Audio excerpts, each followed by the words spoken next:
லஞ்சுக்கு வெறும் ரைஸ் மட்டும்தாங்க இருந்தது. சரி பாவக்காய் பொரியல் மாதிரி செஞ்சு ரைஸ் கூட மிக்ஸ் பண்ணி சாப்பிடலாம் அப்படின்ட்டு ஜஸ்வின் கிட்ட கேட்டேன், பாவக்காய் ரைஸ் சாப்பிடலாமா அப்படின்ட்டு. அவனும் என்னமோ இல்லை சரி அப்படின்ட்டான்.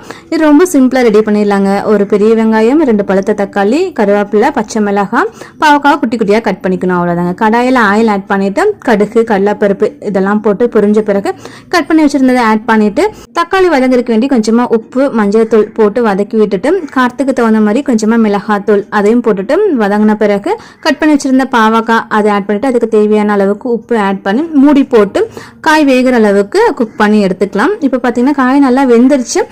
ஒரு 1/2 கப் அளவுக்கு துருவின தேங்காய் அதையும் ஆட் பண்ணிட்டு நம்ம இனி சாப்பாட்டில் மிக்ஸ் பண்ணி சாப்பிட வேண்டியதான். இதில் தண்ணி எதுவுமே ஆட் பண்ணல, அதுக்குன்னு ஆயில் அதிகமாக நான் ஆட் பண்ணல. ஏன்னா ஆயில் அதிகமாக ஆட் பண்ணால் பாவக்காய் சத்தே போயிடும். வெறும் ரைஸ்க்கு இந்த மாதிரி பாவக்காய் பொரியல் இருந்தாலே போதுங்க, நல்லா சூப்பராக சாப்பிட்ருவேன். இது பிடிச்சினா நீங்களும் ட்ரை பண்ணி பாருங்க. தேங்க்ஸ் ஃபார் வாட்சிங்.